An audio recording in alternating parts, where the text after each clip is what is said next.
आज हम आपके लिए 5 ऐसी वीरांगनाओं की कहानी लेकर आए हैं जिन्होंने 1857 के प्रथम स्वतंत्रता संग्राम में बढ़ चढ़कर हिस्सा लिया और अंग्रेज़ों की ईंट से ईंट बजा दी। अलग अलग समय पर हुए इन विद्रोहों को अंग्रेज़ों ने भले ही अपनी विशाल सेना के बल पर कुचल दिया, पर उन्हें इस बात का एहसास करा दिया कि भारतवर्ष की महिलाएं भी किसी से कम नहीं हैं और जब देश की बात आती है तो वे प्राणों की बाजी लगाने में पीछे नहीं हटती। अपने साहस और रण कौशल के बल पर इतिहास में अपना नाम अमर कर जाने वाली इन वीरांगनाओं में सबसे पहला नाम झांसी की रानी लक्ष्मीबाई का है। लक्ष्मीबाई की पहचान ये नहीं है कि वे पेशवाओं के बेहद करीबी रहे मोरोपंत की पुत्री और झांसी के राजा गंगाधर राव की पत्नी थीं। लक्ष्मीबाई की पहचान ये है कि एक एक करके पुत्र और पति के निधन के घाव को सहने के बाद जब अंग्रेज़ों ने उन्हें झांसी से बेदखल किया तो वे घायल नाग की तरह फुफकार उठीं और अंग्रेज़ों की ईंट से ईंट बजा दी। 19 नवंबर 1828 को बनारस में जन्मी लक्ष्मीबाई ने विद्रोही सदाशिवराव और ओरछा के राजा को तो हराया ही, अंग्रेज़ी फौज के भी छक्के छुड़ा दिए। उन्होंने अपने नेतृत्व में 14,000 फौजियों की सेना तैयार की और 1857 की एक प्रमुख सेनानी बनकर उभरी। अपने दत्तक पुत्र को पीठ पर बांधकर लड़ने वाली लक्ष्मीबाई ने अंग्रेज़ों की सेना से झांसी, कालपी और ग्वालियर में लोहा लिया।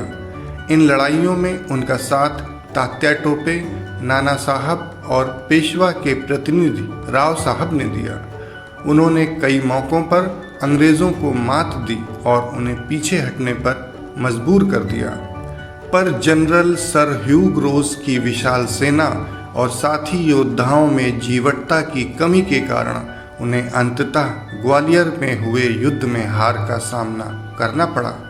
ऐसे कठिन समय में जब उनका नया घोड़ा एक नाले के सामने ठिठक कर रुक गया तो वे दुश्मनों से बुरी तरह से घिर गईं और इस प्रकार 17 जून 1858 को वह बहादुर रानी अंग्रेज़ों से लड़ते हुए इतिहास के पन्नों में अमर हो गईं। 1857 की दूसरी वीरांगना है बेगम हजरत महल। उन्होंने बगावत की शुरुआत उस संधि के विरोध से की जो अंग्रेज़ों ने अवध की रियासत को हड़पने के लिए पेश की थी। नवाब वाजिद अली शाह द्वारा संधि पर हस्ताक्षर न करने से अंग्रेज़ खफा हो गए और उन्होंने नवाब साहब को गिरफ्तार कर लिया। इससे वाजिद अली शाह की पत्नी बेगम हजरत महल ने विद्रोह का बिगुल बजा दिया। इस संग्राम में फैज़ाबाद के मौलवी अहमदुल्ला शाह ने उनका साथ दिया। विद्रोही सेना का चिन्हट के पास अंग्रेज़ों से मुकाबला हुआ जिसमें अंग्रेज़ सेना की बुरी तरह से हार हुई। हजरत महल ने 7 जुलाई 1857 को लखनऊ को अधिकार में लेकर अपने पुत्र बिरजिस कादर को वहां का राजा घोषित कर दिया। उन्होंने आलमबाग के मोर्चे पर महिला टुकड़ी के साथ सेना का नेतृत्व किया। इसके साथ ही उन्होंने जौनपुर, आजमगढ़ और इलाहाबाद में भी विद्रोहियों को कब्जा करने के आदेश दिए। इसी बीच दिल्ली और कानपुर में विद्रोह कुचल जाने से अंग्रेज़ों के हौसले बुलंद हो गए। उन्होंने बाहर से सेना बुलाकर 21 मार्च 1858 को पूरे लखनऊ को अपने अधिकार में ले लिया। लखनऊ छोड़ने के बाद बेगम ने बहराइच के बूंदी के किले में शरण ली, पर अंग्रेज़ फौज उनका पीछा करते हुए वहां भी जा पहुंची। बेगम ने बहादुरी से अंग्रेज़ों का सामना किया, पर भीतरघात के कारण उनकी सेना के पैर उखड़ने लगे और कोई चारा न देखकर हजरत महल अपने बेटे को लेकर नेपाल चली गई ताकि वहां पर अपनी सेना संगठित कर सकें, पर नेपाल नरेश के मना कर देने और 1857 के विद्रोह के पूरी तरह से कुचल दिए जाने से हजरत महल बुरी तरह से टूट गई। 1 नवंबर 1858 को महारानी विक्टोरिया ने सभी राजाओं को पेंशन देने का आदेश जारी कर दिया, पर बेगम ने अंग्रेज़ों की भीख लेने से इनकार कर दिया। उन्होंने काठमांडू नेपाल में अपनी ज़िंदगी का बाकी का सफ़र एक आम आदमी की तरह तय किया और 7 अप्रैल 1879 को इस संसार से कूच कर गई। 1857 की तीसरी वीरांगना है अवंतीबाई लोधी। उनका जन्म 16 अगस्त 1831 को सिवनी मध्य प्रदेश के एक जमींदार परिवार में हुआ था।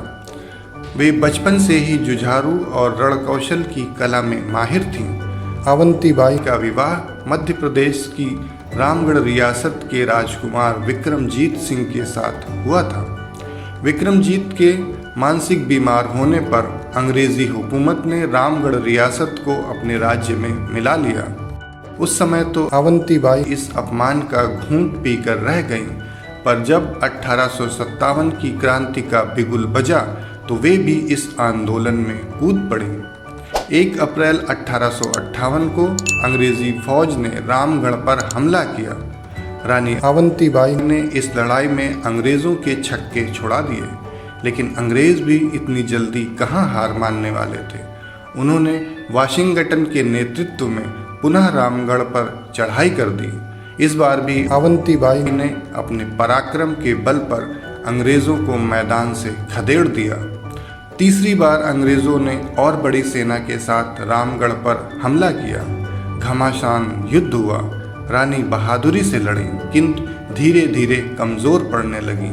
अपनी स्थिति का भान होने पर वे अपने विश्वस्त सैनिकों के साथ जंगल में चली गईं और छापामार युद्ध की तैयारी करने लगीं। रानी को आशा थी कि रीवा राज्य के क्रांतिकारी सैनिकों की मदद पहुंचने पर वे अंग्रेज़ों को रामगढ़ से भगाने में कामयाब हो जाएंगी, पर जब वे लोग अंग्रेज़ों से मिल गए तो रानी की स्थिति कमज़ोर हो गई। इसी बीच अंग्रेज़ी सेना ने जंगल में उन्हें चारों ओर से घेर लिया और कोई उपाय न देखकर अवंतीबाई ने 20 मार्च 1858 को अपनी ही तलवार से अपना सीना चीर लिया। इस प्रकार रानी अवंतीबाई लोधी अपनी बहादुरी और देशभक्ति के कारण इतिहास के पन्नों में अमर हो गई। 1857 की चौथी वीरांगना के रूप में महारानी तपस्विनी का नाम आता है। वे झांसी की रानी लक्ष्मीबाई की भतीजी और उनके एक सरदार पेशवा नारायण राव की पुत्री थीं। उनका जन्म 1842 में हुआ था। वह एक बाल विधवा थीं और उनके बचपन का नाम सुनंदा था।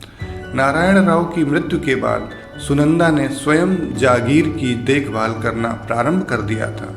वे लोगों को अंग्रेज़ों के विरुद्ध भड़काती थीं और उन्हें क्रांति की प्रेरणा देती थीं।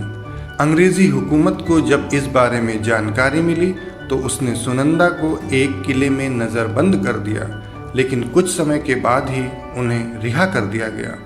रिहा होने के बाद सुनंदा नैमिषारण्य चली गई और संत गौरी शंकर के निर्देशन में भगवान शिव की आराधना करने लगी। धीरे धीरे सुनंदा रानी तपस्विनी के नाम से मशहूर हो गई। सन 1857 ईस्वी में क्रांति का बिगुल बजने पर रानी तपस्विनी इसके साथ सक्रिय रूप से जुड़ गईं। उन्होंने स्वयं घोड़े पर चढ़कर युद्ध में भाग लिया। अंग्रेज सरकार ने रानी को पकड़ने के लिए कई बार प्रयत्न किया, परंतु गांव वाले उनकी मदद करके उन्हें छिपा देते थे, जिससे वे हर बार बच जाती थी। 1857 की क्रांति के दमन के बाद रानी तपस्विनी नाना साहब के साथ नेपाल चली गईं और नाम बदलकर रहने लगीं। उन्होंने वहां बसे भारतीयों में भी देशभक्ति की अलख जगाई। नेपाल के प्रधान सेनापति की मदद से उन्होंने गोला बारूद बनाने की एक फैक्ट्री खोली ताकि क्रांतिकारियों की मदद की जा सके, लेकिन उनके एक निकटस्थ ने धन के लालच में अंग्रेज़ों को सब कुछ बता दिया। इससे तपस्विनी को नेपाल छोड़कर कलकत्ता जाना पड़ा। कलकत्ता में रानी तपस्विनी ने महाभक्ति पाठशाला खोली और उसमें बालिकाओं को राष्ट्रीयता की शिक्षा दी। सन 1905 ईस्वी में जब बंगाल विभाजन के विरुद्ध आंदोलन प्रारंभ हुआ तो उसमें भी उन्होंने सक्रिय भूमिका निभाई। वे अंतिम समय तक कलकत्ता में ही रहीं और वहीं पर सन 1907 में रानी तपस्विनी की मृत्यु हुई। 1857 की 5वीं वीरांगना है अजीजन बाई। अजीजन बाई का जन्म 22 जनवरी सन 1824 को मध्य प्रदेश के मालवा राज्य के राजगढ़ में हुआ था। उनके पिता शमशेर सिंह एक जागीरदार थे। अजीजन बाई के बचपन का नाम अंजुला था। एक दिन वे अपनी सहेलियों के साथ मेला घूमने गई थीं। तभी अंग्रेज सिपाहियों ने उन्हें अगवा कर लिया था। अंग्रेज़ों की गिरफ्त से बचने के लिए वह नदी में कूद गई। नदी से अंजुला को एक पहलवान ने बचाया और कानपुर की एक तवायफ को बेच दिया। वहाँ पर अंजुला से उनका नाम अजीजन बाई हो गया और वह आगे चलकर एक तवायफ के रूप में मशहूर हुई। एक दिन अजीजन बाई की मुलाकात क्रांतिकारी नाना साहब से हुई। अजीजन उनसे बहुत प्रभावित हुई। उन्होंने अपनी सारी संपत्ति आज़ादी की लड़ाई के लिए नाना साहब को दान कर दी। उन्होंने अपनी साथी तवायफों के साथ मिलकर मस्तानी टोली बनाई और उन्हें युद्ध कला का प्रशिक्षण दिया।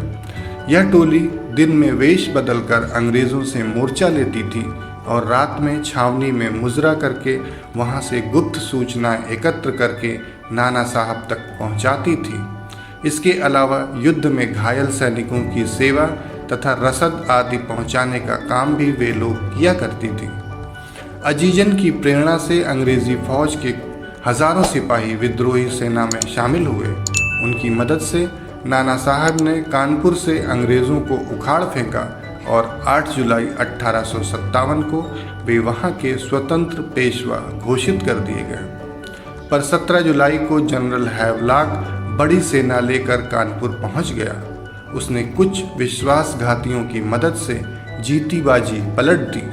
नाना साहब वहां से बचकर निकलने में कामयाब हो गए, पर अजीजन अंग्रेज़ों की गिरफ्त में आ गईं। जनरल हैवलॉक ने कहा कि यदि वह माफ़ी मांग लें और साथी क्रांतिकारियों का पता बता दें तो उन्हें छोड़ दिया जाएगा, पर अजीजन ने इससे सख्ती से इनकार कर दिया।